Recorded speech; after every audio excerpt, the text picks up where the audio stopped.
Hi, welcome to the Swim Parent Podcast. I'm your host, Roxana Purdue.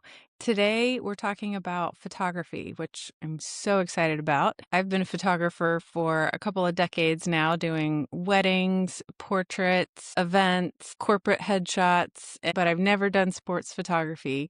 Today, my guest is a sports photographer, and he does all the event shots at our swim club at the Triangle Aquatic Center in Cary.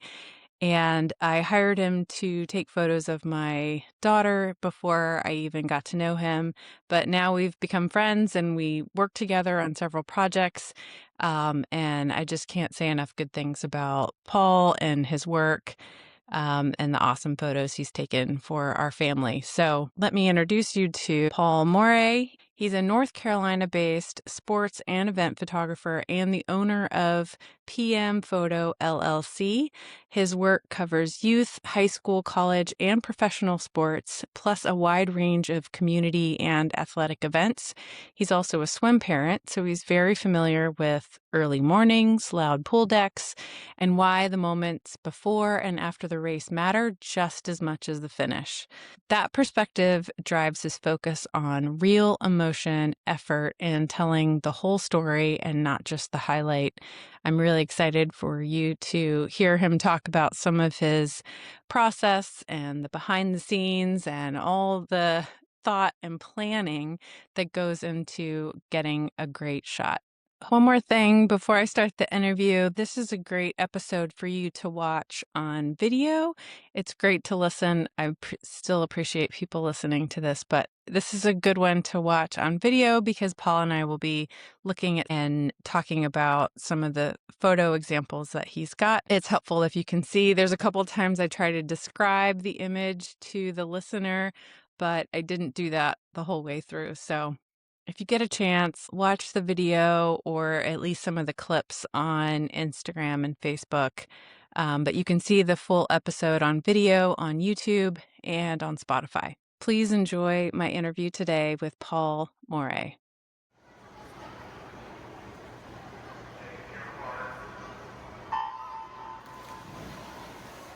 Welcome to the Swim Parent Podcast, Paul. Hey, thanks for having me, Roxana. Pleasure to be here. It's been fun to watch what you've done at TAC, where our kids swim, and just see your work and then work with you occasionally. So it's been really fun to get to know you. Yes, same here. It's been a lot of fun collaborating over the last couple of years. We've done some cool projects. I know we have. It's been a lot of fun. Really? I also wanted to mention that several of the photos on the wall behind me are Paul Morea photos. We got Ooh, this one, part of this one over awesome. here. Awesome. I've enjoyed seeing your photos and what you've been able to do while the kids are swimming, and then portraits too. I'm excited to talk about that today. Awesome. Watching me slip and fall on deck. That's Well, you have never slipped and fallen. That's what's amazing. So let's talk about that first. Have you ever fallen in the pool, awesome. and how do you keep your balance running around on deck? I've fallen, just not in your presence, thankfully. Um, it comes with the territory, man, right? Yeah, yeah, yeah. No. But seriously, right? Like sports photography is one where Yeah, you are on the field, on the deck. That's why it's important to have insurance, yeah, not only yeah, for you and your equipment, but athletes have been injured when they've run into a tripod or a yeah, monopod on yeah, the yeah, football yeah, field. yeah, So, or a line drive comes at you at 100 miles an hour and it shatters your $8,000 lens, right? So it's dangerous. It's not like putting on pads and playing football. yeah, But from an old man with a camera, yeah, yeah, it can be a little dicey, and then running around that deck yeah. can be can be scary. It's amazing. I know. So yeah, so what we're talking about is the sports photography that you do, the documenting the event photography, especially during swim. So for most of Mhm. our swim meets, Paul is the photographer. You can sign up for heats and he'll correspond with you and get action shots of your swimmer in the water during the meet. and I'm watching him from the stands wa- walk around the pool trying to get different angles. You wear knee pads, right? Sometimes, and I see you What? have like a seat that you can kind of crouch down into also. Mhm. I mean, it's super impressive. Like it's its own, I think it's its own athletic feat as well. Yes, it does when it's wet and hot, as most Yeah. parents will know, and Yeah. loud, and the It's energy at loud. a swim meet is like nothing. And I've Yeah. covered a lot of events, Yeah. and, being inside that arena with that amount of energy is just overwhelming. Yeah. Yeah. I would say that swimming's one of the hardest sports to photograph. Do you think so? Or what is there another one that would be up there with swimming? No, there's several that are difficult, and obviously the challenge like this kind of depends on who you ask. Sure. There was an article published about 2 years ago in a photography journal that talked about the most challenging sports to cover. Mhm. Challenges with swimming or really any indoor sport are very much the same, which is the number one thing in photography is lighting. You Yeah. cannot control the light. Oh, yeah. It's Yeah. and that's what makes indoor photography that much harder for Mhm. sport. Mhm. Um, so you have no light or very poor light. And natatoriums or pools, indoor Mhm. pools are infamous for horrific lighting. Yeah. Again, just parents go, like, "How my photos are coming out terrible, they're so dark and grainy." There is a huge you're inside of, basically like an airplane hangar Yeah. with minimal spotlights every, 50 feet, Yeah. and, gee, like, why are these photos that dark? Because, right, you have a huge amount of space, and you have far, far, far lower amount of light than needed. Because of that, it puts any indoor sport as some of the hardest to capture, Yeah. right? Compare it to doing Right. a soccer match in the middle of the day, Yeah. Yeah. full su Sure. you've got light.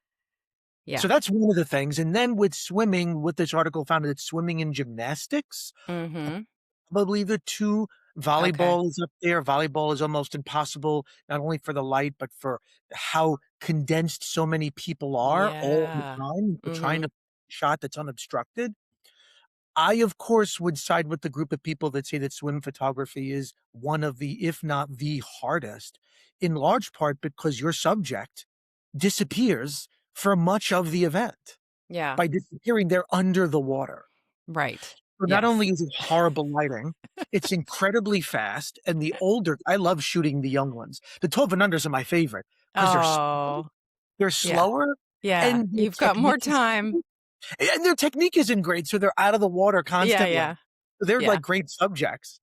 Um, but the being under the water and then the splash factor Mhm. is a constant unpredictable distraction, and these cameras are so highly calibrated to capture very small parts of the body, so if you're focusing on the eyes, to a pinpoint can capture it, and if 2 pieces of water kinda splash a little bit in front of the eye, Then that's what's yes, in focus. that Yeah. series of photos is useless. So You got some really great in focus water drops, and the kids are there's out a of lot of luck involved, focus. Roxana, that's what I'm trying to tell you. I know. It's so tough. I know. It really is a miracle that you can get any great shots, but Uh you've done a great job. You are also a swim dad. Talk a little bit about how that has informed you as a photographer. How has that helped you have a feeling for swim photography, know what to expect, understand the parents and what they might want from a good photograph, Mhm. you know? Yeah, I mean, I just real briefly, like, my dad was a novice photographer, and I remember Okay. with his Canon film camera when I was a young kid, I still have memories of that, so photography was always a part of kind of tangentially around. Mhm. I always loved minimalist photography, fine art photography, just thought it was just really spectacular. And just my approach to photography had always been, as I kind of dabbled with it on and off again in my teens and 20s, was trying to find maybe a unique angle. Mhm. Trying to whether it be macro or just trying to find an angle or capture an emotion that was not something that you would see every day. Mhm. So that's kind of what I had always got into photography with, and as a swim parent, being in the stands, thinking, "Oh, I'll just, I'll get a camera and a lens, and I'll start taking photos," and, for those of you that swim in other pools, we don't have really good seats to photograph our kids unless we're a photographer on deck. It's Right. impossible. It's pretty far. It's pretty far. What, a The 200 angles meter? aren't great. Yeah. No. Yeah. So trying to capture what you I mean, as a swim parent, I don't Mhm. know. I'm there. My wife and I are there combined 6 days a week. If I don't have Mhm. to parent what that's like in the mornings and you're there on a swim meet Mhm. day, prelims and finals, it's a lot of time. And so it was always that feeling of like you're watching it, but I'm so far away. And I wanted to be up front. I wanted to see the emotion. I mean, having done athletics as a younger man too, like, I know what it can be like when you're in the moment and what it can look like with your face on the field or at the pool deck. And as a parent, I wanted to have the to share that. I wanted to see that and share that with the swimmer, with our family, Mhm. see all that emotion. And so I started to think about, well, maybe I could learn a little bit about this thing called swim or sports photography, and that's kinda where it started. That's kinda where it started, yeah. I started by telling the listeners that you do the event photos at our club. I'm sure there are photographers who do something similar at other teams and Mhm. clubs. Maybe not. There should be a Paul Morea at every swim team because No. I love what you do. You do a lot for the team social media too, but I love that parents can get photos of their kids. What is something that maybe parents don't understand about what goes into getting a great shot? I mean, you talked a little bit about the technicality of getting something in focus that's not the face. So, Yeah. what are some of the things you have to think about to get that shot?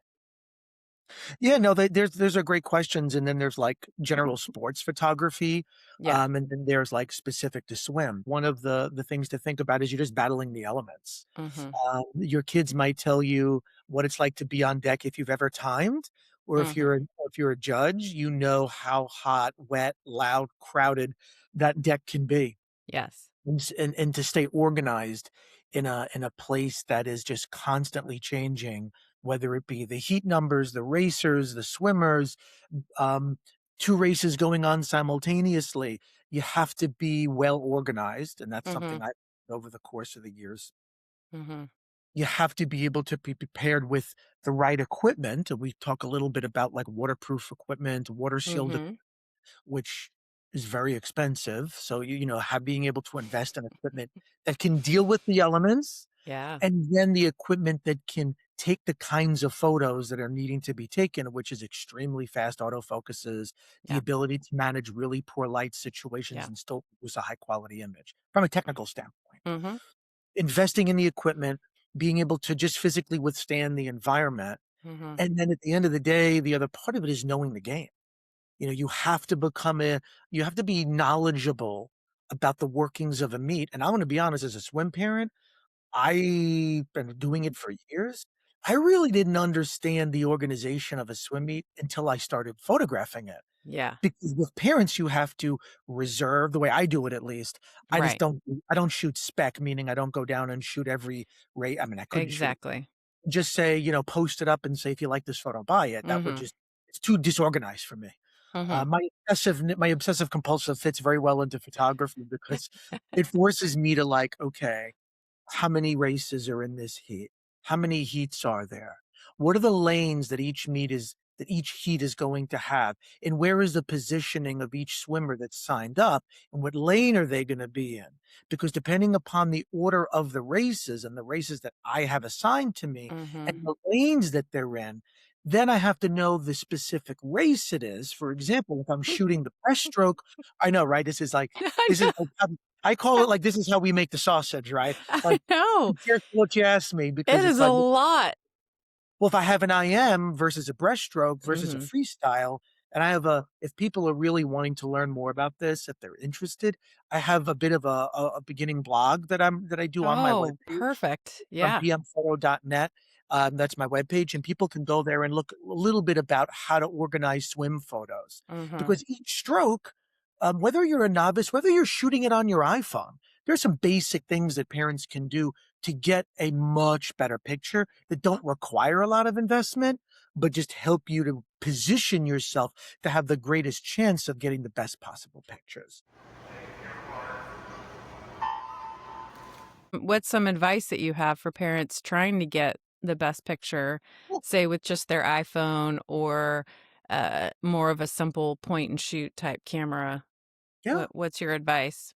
Some very basic things, no matter whether you're shooting on your iPhone or any kind of camera or any recording device. Number one, look at where your light is. That's the Mm, first thing you need to do. You can have a great angle, a great position, but if the swimmer or the athlete is shrouded in cover or shrouded in shade or shadow, mhm. it's going to be a challenge. You might need a miracle to resurrect a usable image. Okay. So everything about this is trade-offs. The number one thing is where's my light coming from? You will see that when I go to a different pool, I'm looking up and I'm looking at where are the lights. Are the lights working? Because if the lights where I usually stand are not working, then I know I have to reposition. The Mhm. light in the pool is typically best at either end or certain parts of the sides. Usually the starting blocks are the most well lit. Okay. So possible shooting into at the starting block, or if you can get behind the starting block after the race has started, are usually the best positions. However, a lot of pools will not allow you to shoot anywhere near the starting block due to safe sport. Safe sport Certainly not, rules. especially when athletes are on the block for obvious reasons. Exactly. Mhm.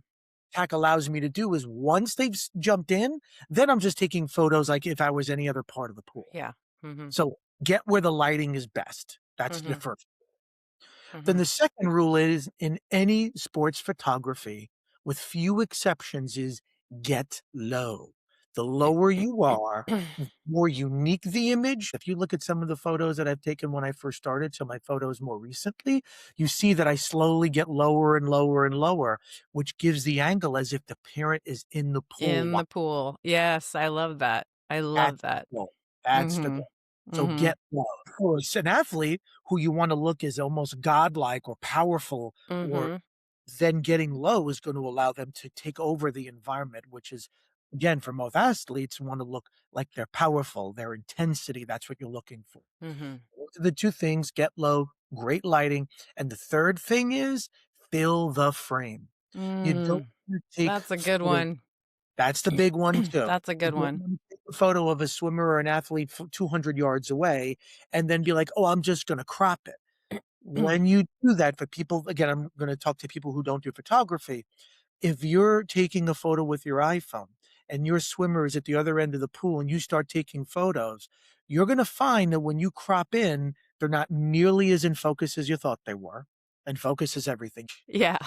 So, you it's a balance act, right? It's all a balancing act. Mhm. Wait till your swimmer comes at least halfway towards the pool, assuming you're using a camera or a more non-professional grade lens or camera, Mhm. and then start shooting. And Mhm. as they get closer to you, they will appear bigger and bigger in the image, which means less cropping. It means that they will have the maximum amount of light, typically, that you'll have during that series, and you'll need to do far less cropping. So, Mhm. lighting, right? Yeah. Get low and fill the frame. Parents will say to me often, one of the big things is parents love, and I love how blurry the background is, right? I've had parents say at times where a photo didn't have a blurry background, and we can talk a little bit about that if it's not too technical, Yeah. where they'll say, "Can you add the blur?" I love the blur. Yeah. You and I both know that's called Yes. bokeh, Yeah. right? And bokeh is kind of a the blurry background comes from a couple of pieces here. It comes Yes. from a couple of factors. One is the type of lens you use. It's not something you just click on your camera and you're like, Right. blur the background. Right. Now with So AI though, I've seen with AI, I mean, it's getting better every year. you're right. Yes. And the It's and the editing spectacular. software, you can do a lot with Lightroom now too. You can go back and do that. But yes, a lot of It's that. never good. Yeah, yeah. It's true. It doesn't Uh, look it doesn't always look authentic. Uh than yeah, oh, just shooting it with a large aperture would in real but that is a time. big question, Roxanne. I mean, I believe you. I don't know how you get that bokeh. And what Yeah. I tell folks is, and I'm happy to show an image if people want to see what bokeh is, but the image, the Yeah, best thing sure. they can do to show bokeh is or blurriness is Mhm. the amount of separation physically between the subject and the background. Mhm. So if you have an athlete who has a team of people, or the stands 5 feet behind them, and you take a photo of that athlete and you're expecting the background or the stands to be out of focus, likely won't happen because Yeah. they're just close.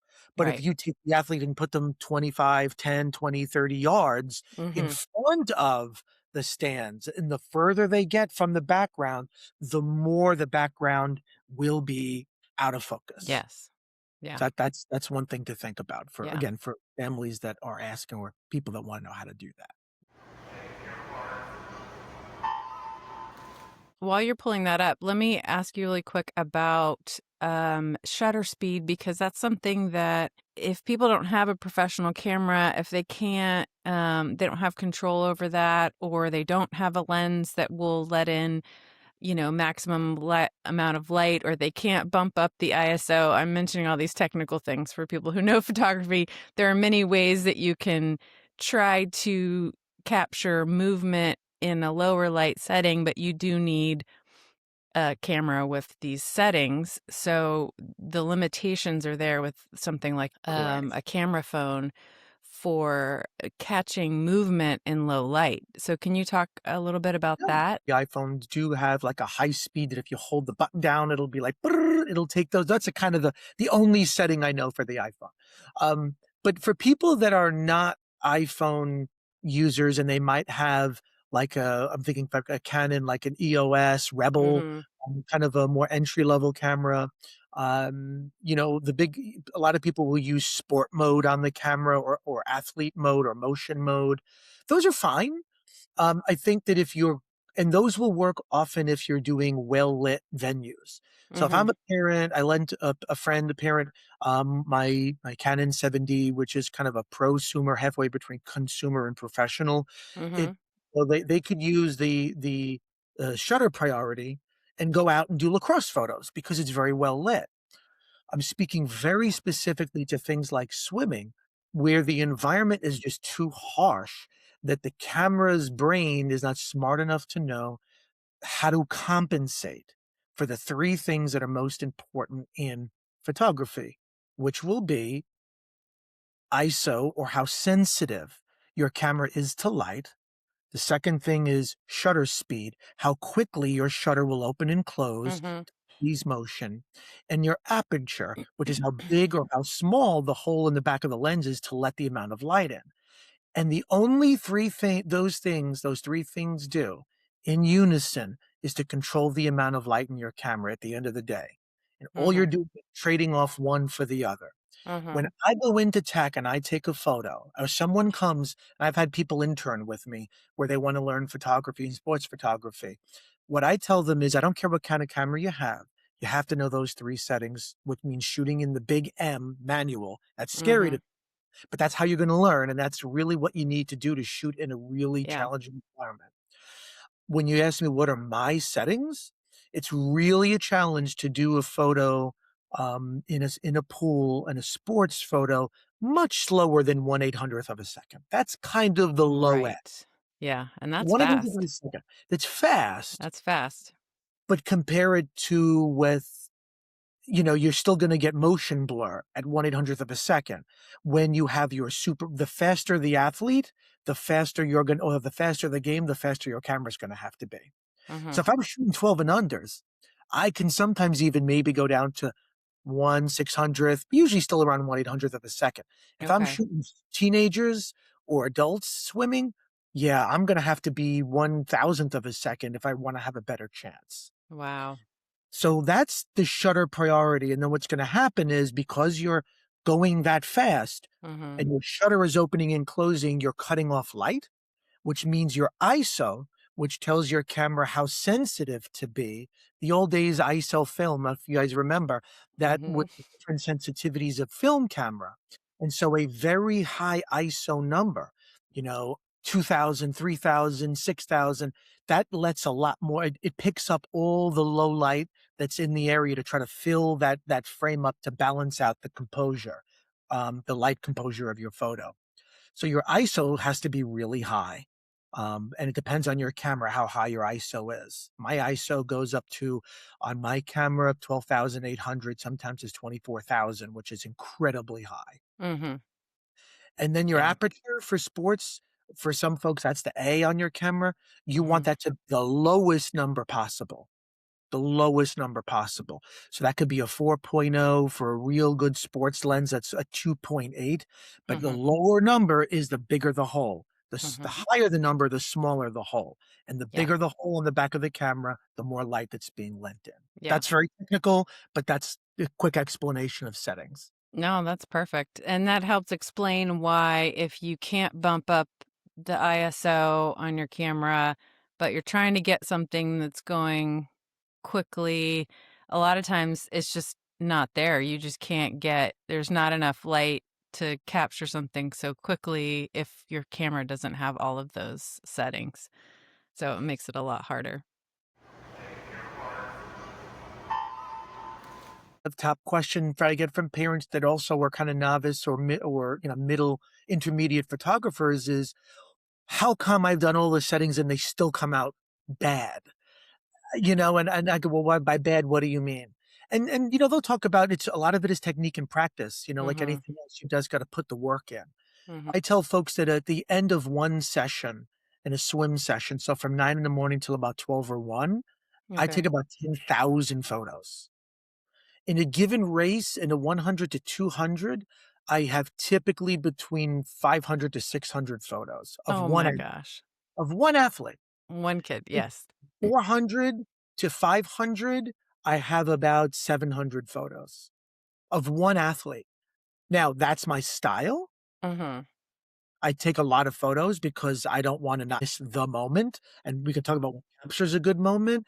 Um, so you have a lot of volume, and that volume and that practice helps you see kind of what you're missing. I'm missing focus.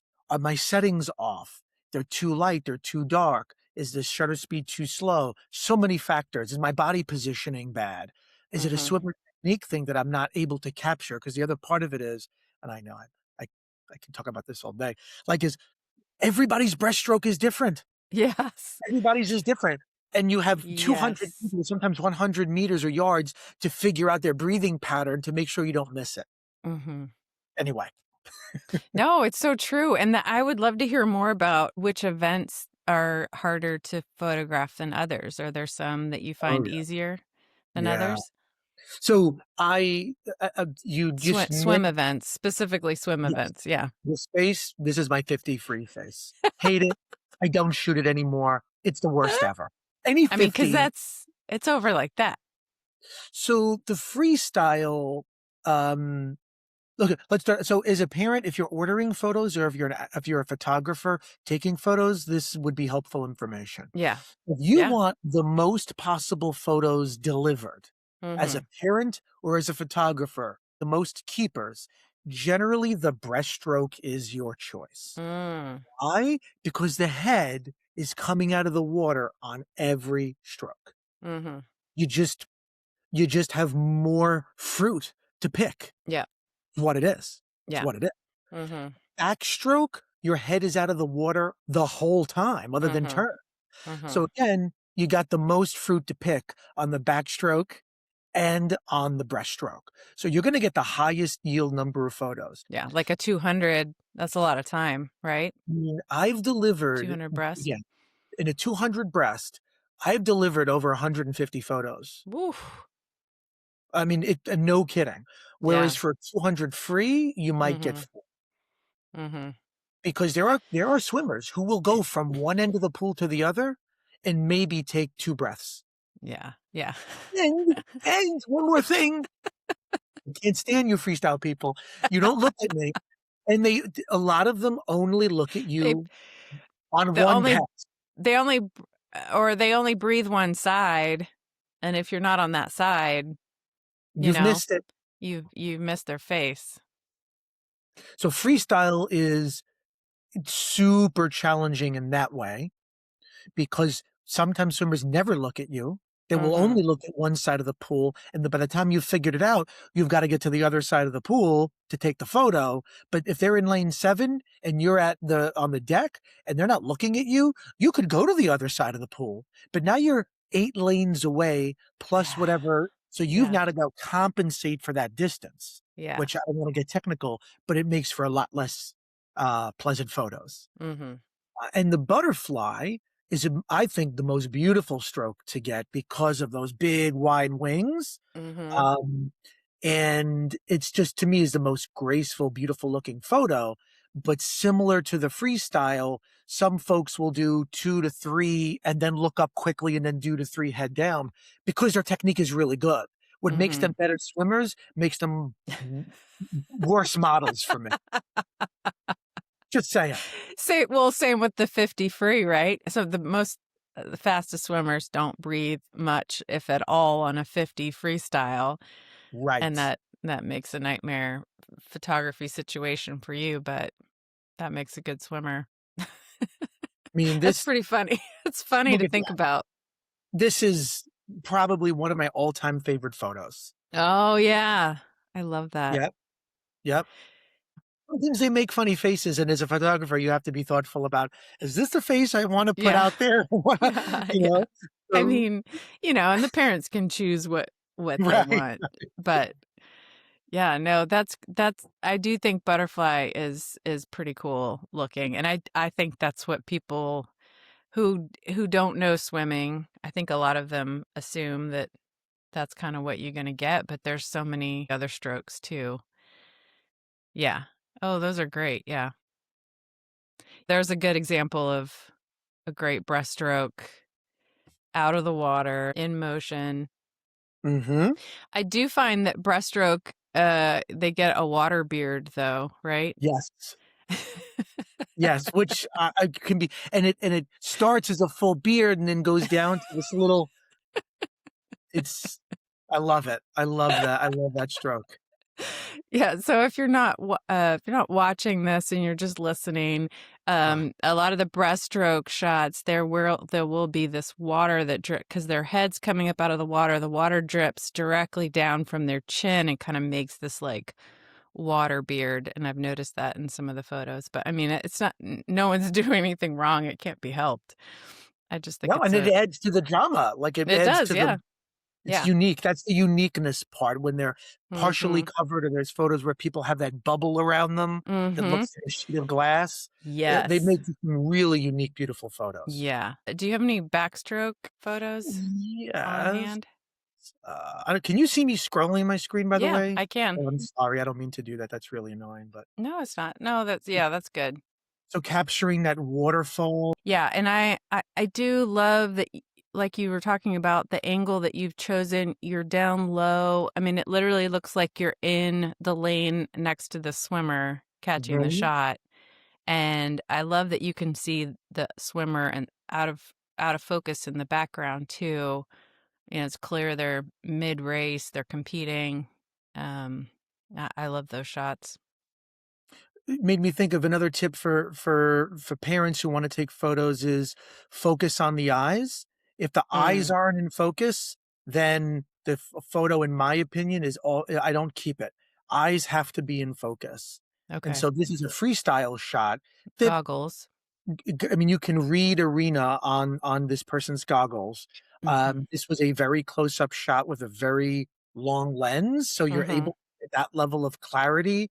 Um, but if these goggles were out of focus, the hair on the eyebrows, I mean, this kid is in full movement, full That's stroke. amazing. Yeah. You can see, I probably photoshopped some things going on in the face every once in a while, but you can see the water around his eyes. It's just at this photo came after doing it with his stroke, a 200 freestyle, 700 photos, and I wound up getting about 45 keepers. Wow. Um, on average, depending upon the level of athlete, depending upon the skill of the photographer, my keep rate is generally around 10 to 20%. Wow. So out of Yeah. 700 photos, I get 70. Yeah. I mean, it makes sense because of all the things we just talked about. All the reasons why an image wouldn't be great. They're underwater, they're out of focus. It's just a weird moment in between.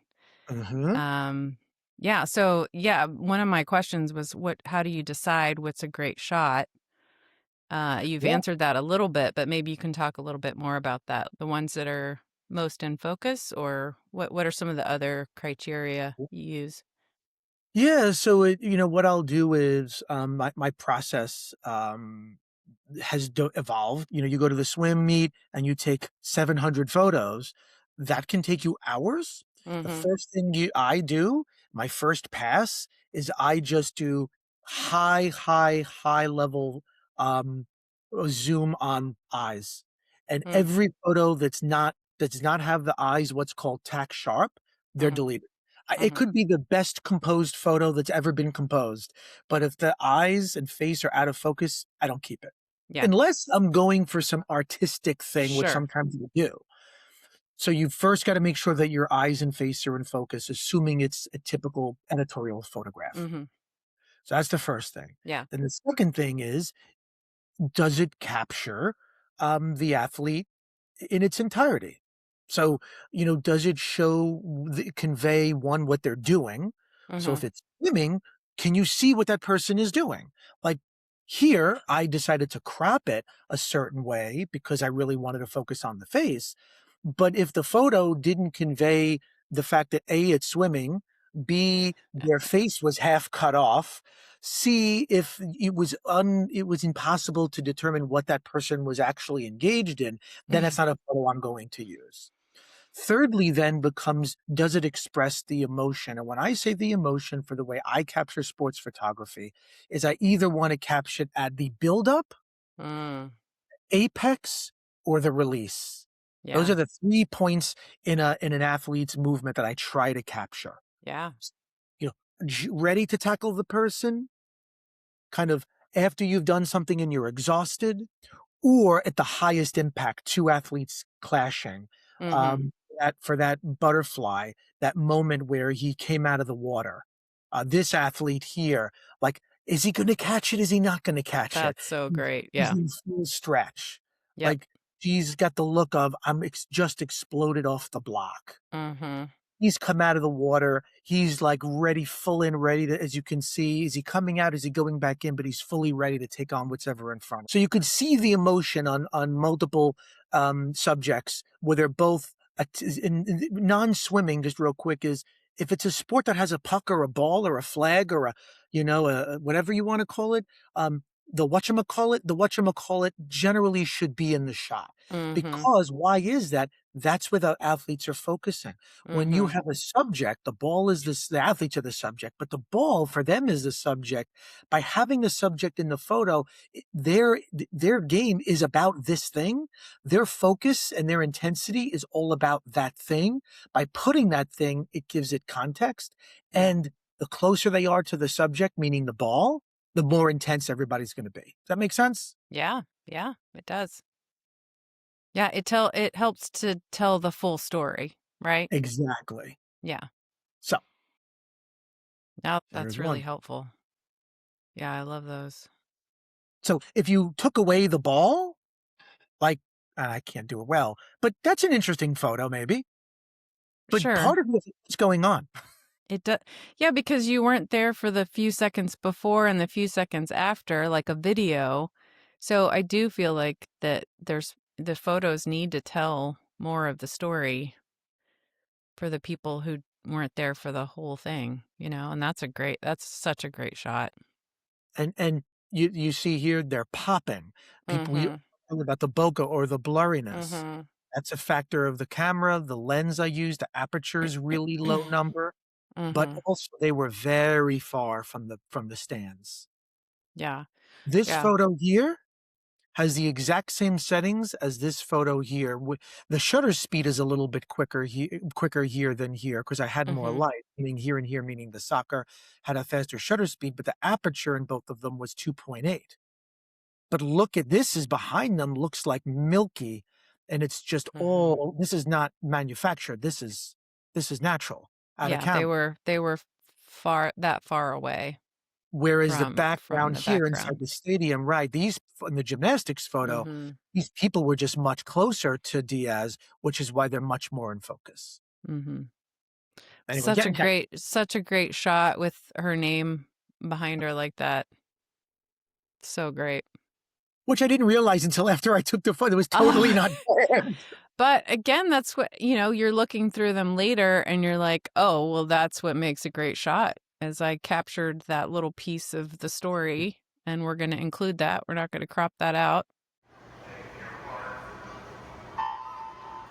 One of the biggest questions I get asked, and I put this on my FAQ page for swim meets, try to try to understand what are the questions that most parents have, and then have a place where they can get those answers at PM photo. Yeah. Every photographer does it differently. Sure, yeah. Um, but for me, it's I can't guarantee the number of photos because there's, like I said, in addition to everything else, are the things that are out of my control.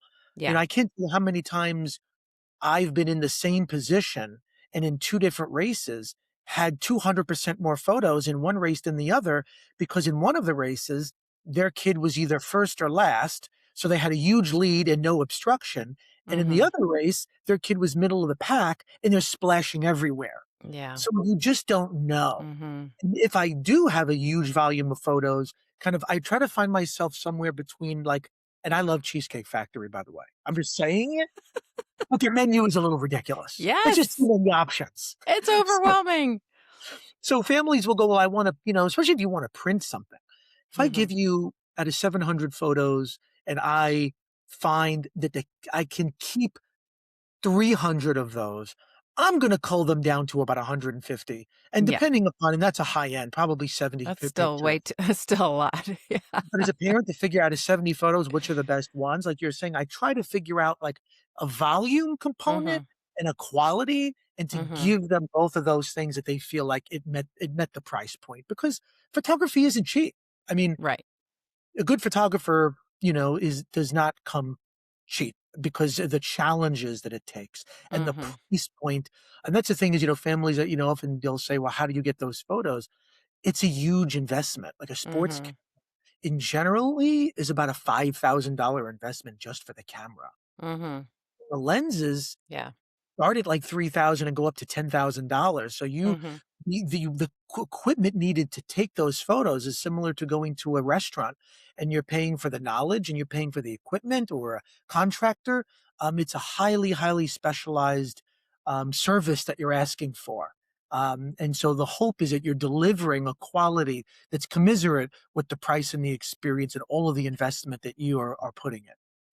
Yeah. And insurance and all sorts of other things the Yeah, photographer's paying for to and experience to get those for sure. shots. Yeah. Like anything else. I was a wedding photographer for 10, 15 years, and then I switched to headshot photography. And then Wow. at some point in there, my kids were playing sports, and I had a long lens that I used for weddings. As my son played more and more football, it was fun to photograph that, to show up with my long lens and just play around, Mhm. try to get great shots. But I realized how hard it is. And I've been a photographer for a long time. But shifting from portrait photography to then sports photography is really hard. Like you have to understand all of what's happening. You have to anticipate the movement, the catch, the tackle, the whatever. And so I just really appreciate what you do so much. I don't think people understand how much goes into it, how much experience, having a quick eye, understanding not just one sport, you do multiple sports, you have to understand how the game is played and where the ball is going or where the swimmer is when they might breathe next, like you said. So, man, I really appreciate what what you're able to do that you can capture any of those photos. I think just shows a lot of your experience and your talent. So, Well, it's so much I don't think fun. enough people appreciate that. Well, it's so much fun, and I appreciate the parents because parents are generally like they're so happy, they're so enthusiastic, and I feed off of energy. There's Yeah. nothing like being on a deck at a swim meet, and there's nothing I like more than a parent who gets to see their child in a way that they've never seen before. I mean, even if you're a parent and standing on deck and timing, you still are not going to see what Mm-mm. photography can bring to life. And to me, I get excited when I go to meets. One of my favorite this image here, you can kinda it comes into focus when I point on it. But, I like that you can see my daughter's fingernails because she puts a lot of effort into her nails, for races. Either she does it herself or she goes to a salon. And so some of my favorite images that you've caught of her, you can see her nails. You can see even if like you said, so her face is in focus in the shots that you've taken, but even out of focus, you can see that the nails are, there's some color or there's a design. And I just think it's really cool. It shows a little tidbit of detail, personality, that you absolutely could not get from sitting in the stands. And they And tell us I can't even see that with my own eyes sitting in the stands. So it's cool to have that zoomed in shot. for sure, we know. I have my daughter or, they'll say, "Dad, when you take the photos, these are the things we wanna see," and I incorporate You that you know because that the nails are important. Well, we didn't they can't do anything with their hair because it's in the cap and you're not wearing makeup and the eyes, so it's fun. It's a nice little place where, kids can express themselves while they're That's swimming. right. Doesn't interfere with the race. Yeah. If if parents hire you or another photographer to capture their child at a meet, like you said, you can't guarantee how many photos they're gonna get or what it's gonna look like. So what is your advice? Should parents sign up for different events, a couple of different ones, or Well, space it out to different sure. meets, you know? I always say this, and again, how I tell parents is, remember this isn't studio photography, it's action and editorial photography. Yeah. Meaning what you can capture at a swim meet, just level setting, what you Mhm. can capture at a swim meet with the pool being as crazy as it is and athletes everywhere, it's not gonna look the same as an Instagram photo of someone doing breaststroke with a black background and lit. Just because Right. sometimes parents, they might not know that this is kind Sure. of different kind of photography. So Yeah. one is what can you expect from general event photography? The second thing is, now that we have established that, well, they'll say either what's the best stroke to capture?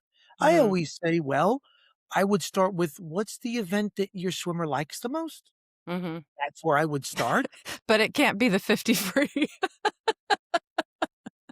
No, Uh, I mean, so that's let me important to know, though. That is Roxanna, important. Yeah. Roxanne, listen. Because my daughter swims that's why it's so funny. My daughter swims a 50 free. if one of your viewers challenges me what I'm about to say at the next swim meet, I'll say that you edited it with AI. But I do have a soft heart, and the last meet, somebody's kid, they said, "Look, I don't see the 50 free," and I went into my whole thing, there's not many Oh, photos, yeah. You don't asked even offer it. I don't offer it because Oh, it's just I mean, it's a that's lot of brilliant. disappointment for them and for me, and, you know, I I don't like coming away depressed after an I event. know. So It's but like but yeah. someone said, "Look, Yeah. my kid, they might be breaking a team record. Even if you don't get any." Oh. Man, I'm like, what am I gonna say? You I said, sure? "Well, I'll try." And it was a younger kid, so I was a little bit more hopeful, and they came out okay. Okay. Okay. Generally, what I tell them is, one is establish the stroke that's Mhm. most important to them and the athlete. I would use that as a guide. I do tell them that generally speaking, the breast and the back get the most number of photos, Mhm. but also the longer the event, even with the more challenging strokes, the better the photos because similar theory, the longer the event, the more tired they get, the more Mhm. separation there is between the swimmers, the less efficient they're breathing. So they're breathing more, which means they're coming out of the water more, which means Paul gets to take more photos of them. Mhm. So the longer the events, the better. Okay. Generally the freestyle, I love shooting the 500 and 1,000. Why? Because then you can begin to experiment. So you can do some long exposure shots with them doing, swimming where only their eyes are in focus and Mhm. everything around them is completely blurred, which is really fun and cool, but you're not gonna take that risk with your Yeah. settings in a short race. So Yeah. what's the event most important to them? Knowing that again, breast and back have the highest typical yield, and the longer the race, the more you're gonna get. That Yeah. being said, people like the smorgasbord, which is the IM. Mhm. So a 400 IM, yeah, you're gonna get a little bit of each stroke. Yeah. 200 IM is a little challenging because you're talking about Yeah. 50 of each, and so you might not get as many as you might, at a 400, but you'll get a little bit of each. And now swimming has decided, like the Olympics, they're gonna start offering 50s of The every race. 50s. Yeah. So I gotta rethink my business model moving forward, just saying. Yeah. Yeah. All And the little yeah. ones do 100 IM. So you've got 25 of each stroke, which is Yeah, but they're going different directions for each one. So like 2 IM, you could get them going each way, but for the 1 IM, you're standing in one spot. You're gonna get them going away from you for 2 of the strokes, right? well, remember that, and again, this is a good question of why don't you shoot certain events? Mhm. Because it becomes, again, my style. And Yeah. generally it's one photographer. If I had 2 photographers, different story. Right. I'm Yeah. a solo act, I like taking my photos. With You can't position yourself at 2 sides of the pool during one race if it's a shorter race. Yeah. You can't get back into You're position. you'll waste time. Yeah. And the other thing is, as you're running around, you're exasperated, you start taking photos, it's like a sniper, you're like, your photos start looking like waves. So yeah, the 200 and above is where is if I'm a parent, if available, that's where I'm putting my choices. That's great. That's so helpful. Yeah. Well, thank you so much for your time. I'm going to put in the show notes, I'm going to put links to you mentioned a blog, right? It's So on you my said webpage. on your webpage. Okay. And so then I'll put link to your webpage and blog. And where else can people find you online? Yeah, I am at pmphoto.net. That's my Mm-hmm. website. Here you can see my swim meet page, my blog page, just about different questions that people might have about sports photography gear, Yep. Instagram. I love that. Um, I'll put all my links in there. But yes, I spend most of my time on my webpage.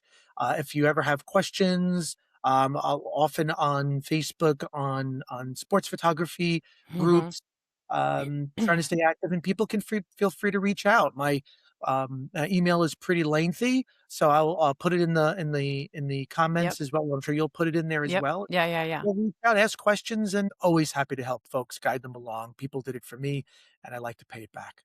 And thank you, Roxana, for having me. This is a lot of fun. Yeah, this is so much fun. I love talking photography. We can talk for hours, so we'll just spare the listeners and cut it short. Thanks, Paul. Thanks so much for your time. All right, bye now. Have a good Bye. day. If you enjoyed my interview today with Paul Morea, please like, subscribe, follow, and share with someone else who would enjoy this. If you're interested in learning more about Paul or hiring him as a photographer, you can find out more information on his website. I've got all the links in the show notes where you can find him online and on social media. And you could see samples of his work. If you listened to this today and weren't watching the video, please check out the video on YouTube and Spotify so you can see some of the sample images that Paul and I are looking at and talking about during the interview. Thanks for listening, and I'll see y'all next time on the Swim Parent Podcast.